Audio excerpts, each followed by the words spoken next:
سلامونه ملګرو، امید ده چې ټول روغ جوړ یاست او ژوند مو ښه روان وي. د یو نوي ویډیو سره بیا ستاسو خدمت کې حاضر یم. الله دې وکړي چې تېرې شوې ویډیوګانې ټولې تاسو کتلې او څه ناڅه مو ترې زده کړي وي. نن هم یو ډېرې مهمه ویډیو سره ستاسو خدمت کې حاضر یم. نننۍ چې کومه ویډیو د هغه ما خاص دې لپاره مختص کړې ده چې زه ستاسو د یو څو مهم سوالونه، هغه سوالونه چې ما نه ډېر زیات کېږي، په هغې باندې خبرې کوم. او دغه ویډیو تر اخره پورې تاسو وګورئ. دا ډېر مهم سوالونه دي.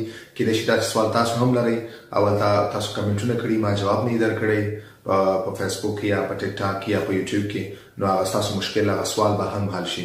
نو زه به دغسې لړۍ هم جاري ساتم. زه به کوشش کوم چې دغسې څو هغه مهم شپږ اته داسې مهم سوالونه زه راټولوم او په هغې تاسو سره څو خبرې وکړم. نو ما هم نن هم هغه یو څو مهم سوالونه، اووه داسې مهم سوالونه چې ما راغونډ کړي او زه غواړم چې په دې تاسو سره خبرې وکړم. ځکه دغه هغه سوالونه چې ډېرو ملګرو پوښتنې کړي، نو هر ملګري ته کمنټ ورکول، جواب ورکول بعضې وخت کې لږ ستونزمن شي او لږ وخت نیسي. نو دې لپاره ما غوښتل چې زه ټول راوالم او تاسو سره په ځان دلته یو ویډیو په یوټیوب کې جوړه کړم. ټولو نه اولنی سوال چې کوم د ما نه ډېر زیات کېږي او ډېر زیات شوی، په دې ما خبرې هم کړي، کیدای شي ډېرو ملګرو ته دا معلومات رسېدلي هم وي، خو زه خیر ما نه بیا هم شوی دی. نو بیا به زه په دې جواب درکړم چې کف ته دومان زه څنګه وکړم. یا بعضو ډېرو ملګرو داسې لیکلي چې زه سوسالې ته ورغلم، سوسالې ما ته وویل چې ته نشې کولی، یا زه کف ته تللی، هغو ته وویل چې تا سره اسناد نشته، ته نشې کولی. نو داسې ډېرې زه مختلفې خبرې اورم. نو ما مخکې هم په دې اړه باندې ویډیو جوړه کړې وه، ما مخکې هم په تفصیل کې په دې باندې خبرې کړې دي. ما حتی ویډیو جوړه کړې وه چې هغې کې ما دا ویلي چې تاسو فورمه څنګه ډکه کوئ او څنګه یې دې لپاره ولېږئ کف لپاره کوم طریقه کار په هغې مزانه یې ویډیو جوړه کړې وه. نو دې ملګرو ته زه بیا جواب ورکوم چې تاسو ته ضرورت نشته تاسو خپله سوسیالۍ ته ورشئ، تاسو ته ضرورت نشته چې تاسو کف ته لاړ شئ، راسن کف ته لاړ شئ. تاسو به داسې وکړئ چې دغه حساب فورمه چې کوم دا به ګوګل نه ډاونلوډ کړئ او هغه به ډکه کړئ. اوس یې څنګه ډاونلوډ کړئ او څنګه یې ډکه کړئ او بیا یې څنګه ولېږئ، په دې ما ځان له مکمل یو ویډیو جوړه کړې ده. تاسو زما په یوټیوب چینل کې دلته کتلی شئ. 25 منټه ویډیو ده، هغې کې مکمل هغه فورمه ما ډکه کړې، کوم سوالونه تاسو جوابونه ورکړئ نو هغه ما په تفصیل سره ویلي، تاسو هغه ویډیو کتلی شئ. صحیح دی. دویم سوال دی، اوس ما نه ډېر زیات سوال دا کېږي سوسیاله نه لرم، سوسیاله څنګه والم. خاص کر هغه ملګري چې مثال په پاریس کې اوسېږي، نو دوی باستیل ته تللی شي، هلته څو سال لپاره دومان کولی شي، هلته دې ورشي. نو باستیل کې چې کوم دوی ته سوسیالان ناست دي، دپاره خاص خپل سوسیال ورکوي، هغه باستیل کې ورکوي یا بل خپل بله منطقه کې ورکوي. بله دا ده چې هغه ملګري که پاریس نه لري یا په پاریس کې، نو دوی میغي ته هم تللی شي، میغي کې هم خپل سوسیال لپاره دوی دومان کولی شي، میغي هم دوی لپاره سوسیال ورکوي. صحیح دی. بل ډېرو ملګرو دا پوښتنه کړې ده چې کوم اسناد ترجمه کړم. دا یو ډېر زیات سوال دی. دا نوي ملګري ډېر زیات دا سوالونه کوي چې کوم اسناد زه ترجمه کړم. ملګرو په دې مخکې هم ما لږ څه خبرې کړې وې. تاسو ملګرو داسې وکړئ هغه اسناد چې کوم ستاسو قضیې سره تړاو لري، چې کوم ستاسو په کیس کې وي، تاسو پوهېږئ چې دا ډېر ضروري اسناد دي او دا ستاسو په قضیه کې کومک کولی شي، هغه په پښتو کې یا په دري کې یا په بله ژبه کې، هغه به تاسو فرانسوي ژبې ته ترجمه کوئ او ځان سره به اوسئ. بس. نو هغه ضروري اسناد، هغې کې ستا د شناخت اسناد هم راتللی شي، مثال تذکیره، هغې کې نور داسې خطونه، داسې ثبوتونه، داسې څه هر څه کېدلی شي چې هغه ستاسو د قضیې پورې اړه لري. نو هغه تاسو د پښتو نه یا په دري کې دي یا په پښتو کې تاسو فرانسوي ژبه کې ترجمه کوئ او ځان سره اوسئ. نو هر هغه ټول اسناد چې هغه په پښتو کې یا په دري کې هغه تاسو ترجمه کوئ او ځان سره وړلی شي. تاسو هغه ضرورت چې هغه باید ترجمه شي. صحیح دی. ښه، بل سوال دی چې دولتي کور پرېږدم که نه او که پرېږدم څه کېږي. دا یو ډېر مهم سوال دی. ملګرو، هغه ملګري چې کوم د دولتي کورونو کې اوسېږي، هغوی ته زما خو شخصا دا تر مشوره ده چې به هېڅ وخت هم د دولتي کور مه پرېږدئ، ځکه که تاسو دولتي کور پرېږدئ تاسو هغه پروګرام نه بیرون شئ. د دې انجام چې د هغه پروګرام نه بیرون شئ، تاسو هغه پروسې نه مکمل تاسو وځئ. مثال تاسو د خپل شخصي سوسیال کور ته مثال زه در کوم، مثال تاسو ته 4 کاله مزل دی، 4 کاله ستاسو لپاره وخت دی. نو که تاسو یو کال دولتي کور کې اوسېدلي او بېرته تاسو هغه پروګرام نه وځئ، نو یو کال خو بېرته شاته لاړئ.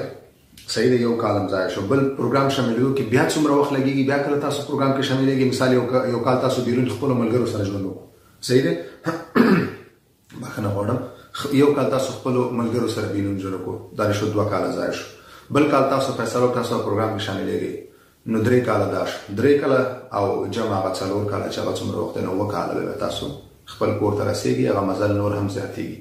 دغه یې مثال هغه انجام دی. نو تاسو هېڅ وخت کې دولتي کور مه پرېږدئ، تاسو ته مشکلات جوړېږي. نو زما مشوره دا ده چې تاسو هیڅ وخت دولتي کور مه پرېږدئ او دولتي کور کې پاتې شئ. ښه، بل دا سوال مانه کېږي چې ژبې کورس چېرته ووایم. ملګرو، اوس چې کوم حالت دی فعلا دا یو غیر معمولي حالت دی، یعنی د کرونا حالت دی. نو اوس خو ډېر مکتبونه بند دي. بله دا چې اوس د کرسمس رخصتیانې دي او د نوي کال رخصتیانې دي، دا نور هم لږ شاته لاړو. نو هغه ډېر کورسونه چې کوم دي هغه د ژبې هغه بند دي چې پېژنم. بل دې نه علاوه تاسو څنګه پیدا کولی شئ؟ تاسو خپله سوسیالۍ ته ویلی شئ چې ما ته کورس پیدا کړي. تاسو میغي کورسونه ورکوي، تاسو هلته تللی شئ، ته پوښتنه کولی شئ. ټول نه بهترین ذریعه ستاسو سوسیاله ده چې هغه تاسو داسې معلومات درکولی شئ. تاسو کوم ځای کې کورس وایي چېرته لاړ شئ کورس پیدا کوي. بله دا چې هر وخت کې کورسونه خلاص شو او ما سره ډېرو کورسونو معلومات دي، هغه بیا زه وخت په وخت تاسو سره د خپل دغه یوټیوب چینل هم شریکوم، ویډیو هم جوړه کوم، د خپل فیسبوک صفحې نه شارک نه هم دغه شریکوم تاسو سره. تاسو هلته هم د ټول معلومات اخیستلی شئ چې کورسونه کله شروع شو، کوم ځای کې کورسونه تاسو هلته تللی شئ. صحیح ده؟ ښه، بل سوال دا دی چې فارماسي څنګه پیدا کړم. دا ډېر مهم او ډېر ښه سوال دی. ښه سوال دی چې فارماسي زه تل کوشش کوم چې زه چېرته م افغانان ګورم، چېرته م وطنوال ګورم، زه ته م تاسو فارماسي وایي. فارماسي یو بهترین لاره چې تاسو ځان له یو په خپل مسلک کې کار پیدا کړئ، یو اسانه کار پیدا کړئ. فارماسي تاسو څنګه پیدا کولی شئ؟ فارماسي دپاره تاسو ټولو نه مهم چې کومه اداره ده هغه دې دپاره ناسته ده، هغې ته وایي پلمپلوا. پلمپلوا هغه اداره ده چې ستاسو دپاره کار پیدا کولو کې تاسو سره کومک کوي، تاسو ته کار پیدا کوي. نو تاسو پلمپلوا ته تللی شئ، تاسو ورته ویلی شئ زه غواړم چې فارماسي وکړم.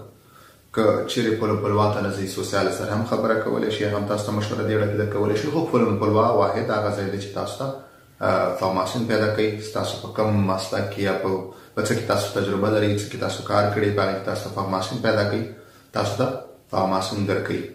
او په فارماسي کې تاسو پیسې هم څه نه څه پیسې هم درکوي ستاسو د حساب د روپو نه علاوه. نو څه نه څه ستاسو روپۍ هم تاسو ته جوړېږي، تاسو کار هم زده کوئ. اول درس وایئ په هغه کار په اړه باندې، بیا عملي کار کوئ. نو بیا تاسو د کار لپاره بالکل آماده یې. هغې نه بعد بیا ډېر داسې کمپنیان دي چې تاسو فارماسي ولرئ، نو بیا تاسو ته هغه کارونه درکوي. نو یو اسانه د کار پیدا کولو اسانه طریقه او د خپل مسلک کې د کار پیدا کولو اسانه طریقه دا ده تاسو فارماسي وکړئ. صحیح ده؟ او دلته چې هر چیرې ځئ تاسو نه فارماسي غواړي، تاسو نه مطلب سرټیفیکیټ غواړي، تاسو ته څه کړي، څه لرئ، څه سرټیفیکیټ شته سره شته. صحیح ده، وطن کې موږ تاسو ډېر څه ویلی، درسونه مو ویلي، تجربه هر څه به وي. ولې هغه چې دلته تاسو راشئ فارماسي ووایئ، نو هغه ډېر تاسو لپاره یو بهترین اسانه لاره. تاسو یو ځای ته ننوځئ، بیا که تاسو کې استعداد دي، سکل دي، تاسو مخکې هم تللی شئ. بیا مخکې په هغه خپل دغه کې بل فارماسي کولی شئ. مخکې هم دغسې آهسته آهسته تاسو بیا مخکې ځئ او ژوند مو اسانه کېږي او اقتصاد مو ښه کېږي. او فارماسي چې تاسو کار پیدا کوي، تاسو ته خپل سوسیال کور اسانه درکولی کېږي. هغه هم خپل ځان له کور بیا په اسانۍ سره اخیستلی شي. نو دغه اوس سواله ما راغونډ کړي و نن. د ویډیو ډېره غټه شي، ملګرو ته به لږ خسته کونه شي. نو دې لپاره به دغه اوس سوالونه به زه دغه آینده کې به هم داسې ویډیوګانې جوړوم، داسې به زه سوالونه راغونډوم، تاسو سره به خبرې کوم. نو الله دې وکړي چې تاسو زما دغه جوابونه اخیستي وي او دغه معلومات مو اخیستي وي. که هغه ملګري چې دغه سوالونه لري، ستاسو ملګري تاسو سره دغه ویډیو شریکولی شي تر څو هغه هم خبر شي او دغه معلومات مو والي. نو مننه ملګرو، تر بلې ویډیو پورې ښه وخت په الله مو سپارم.